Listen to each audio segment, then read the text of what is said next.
wouldn't have helped him much in the opening couple of corners either. Oh, in the background, somebody has rolled. And that is Matthias Lauda. Wow, just behind the leaders, saw Matthias Lauda barrel roll, not nose over tail. But yeah, don't try and drive that anyway. Take a look at the camber. Yes, okay. It's an astonishing factor of the amount that the adrenaline pumps, that the first thought is to select first gear and drive off without even checking to see how many wheels are left on his wagon. Yeah, tipped into a roll. Here we go. Oh, wow, yeah, very slow indeed over the Supernova car. Wow, that's exciting stuff. And that's Alan van der Merwe underneath the South African driver in the Supernova car. Well, he's happily walking away from that, or unhappily walking away, but happily for him, he is walking away from that. That is a very second-hand looking machine, as you rightly say. Slightly dog-eared, yes. I think an enigma here. All part of the learning curve, says Dave. Super Rat enjoying that one in retrospect a lot more than perhaps when the boy was still in the cockpit, I think. But yeah. And the checkered flag waiting for him as Bjorn Verdheim comes down towards the checkered flag. In fact, slows by his pit. He slowed too early. There's the checkered flag. I can't believe that. He slowed as he was approaching the checkered flag. I'm not sure if the teams and the pits could see that and if they realise what's happened, but I think Nicholas Chiesa has won the race. It's just dawning on Christian Horner, and that is Bjorn Verdheim's father in the pink shirt. And now the Denbla Avis team have realised their man, Nicholas Chiesa, has indeed won the race. Underway, the red lights are on, and as they go out, who's it going to be? Good start from Sebastian Bourdais. Bourdais gets away cleanly. His Patrick Friesacker also away well, second fastest. Watch out for Justin Wilson, Thomas Eng, that is, in fact, up to third. Oh, it's contact. Bourdais goes off into the gravel, and there's more drama behind. Cars up in the air, cars all over the place, into the gravel trap, and I wouldn't be at all surprised to see the safety car coming out at the end of this lap. There are cars everywhere. Blinding getaway by Justin Wilson, I think that was, although he was ahead of Linders. Let's see what happens here.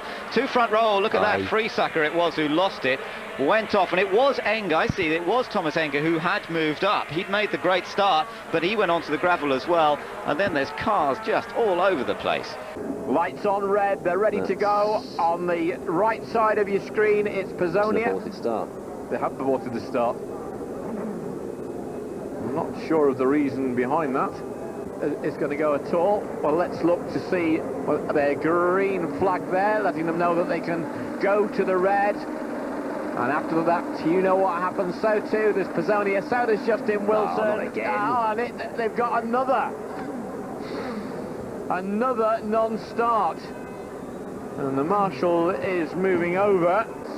They will completely come across. We're watching, and the red has gone, and it looks like a very good start indeed for Pizzonia, but somebody's on the grass on that far side. Pizzonia moved into the lead straight away. Justin Wilson has tucked in behind him, but I don't know whether he knew the car was down the inside. Oh, and then we've got 1, 2, 3 up in one go into each other. One's bounded over there. That's the nose come off the car as well. Stopped in the middle of it all is 21, and that is the car there of Sebastian Bourdais that has gone. And not exactly in a safe spot. Oh dear, oh dear, oh dear.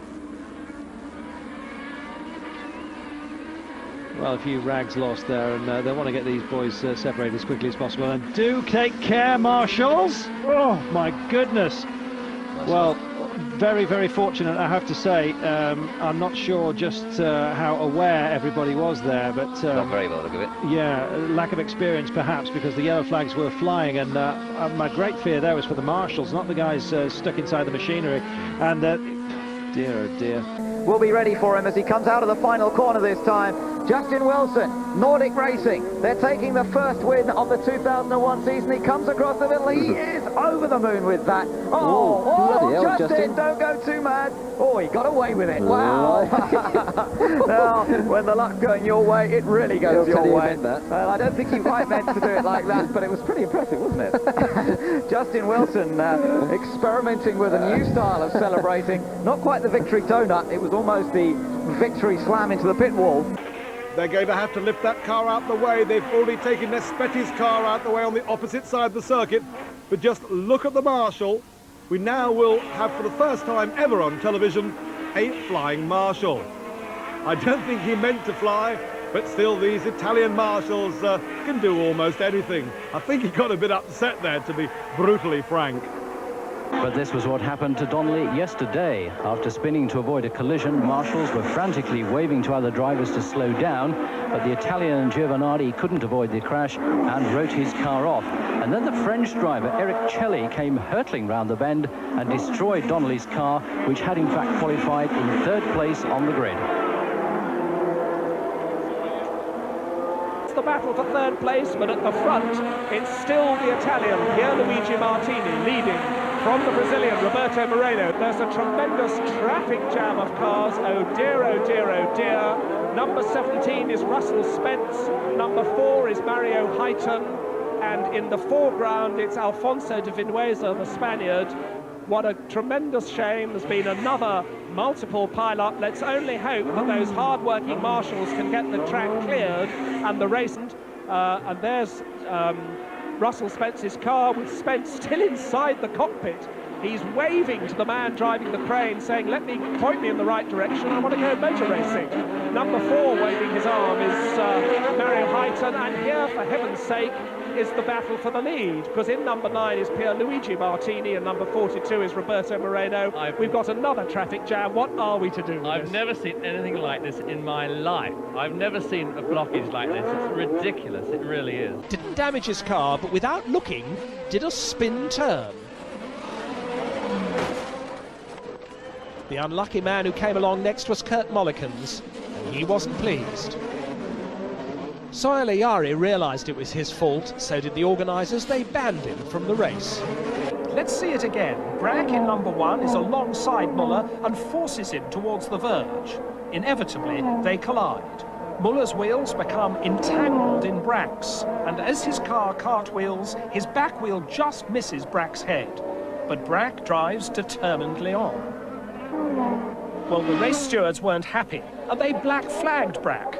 The black flag says, come into the pits at once. But Bragg ignored the flag. At the end of the race, Bragg was shown the black flag again, not the checkered flag. And victory was given to second man home, Christophe Tinzo, his first ever Formula 3000 victory, ahead of Marcos Gueros and Oliver Tichy. Bragg walked in to face the organisers' wrath, and the title was given to Jörg Muller.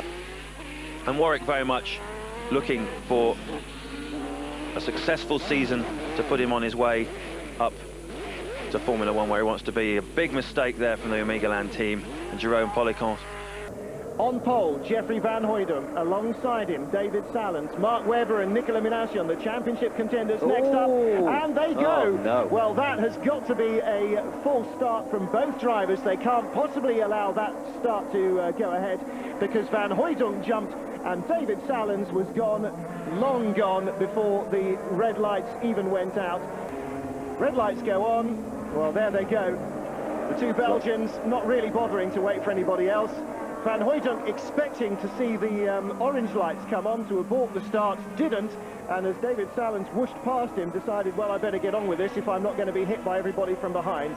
The teams travel to Germany and the Nürburgring, but the weather really doesn't look like motor racing weather at all.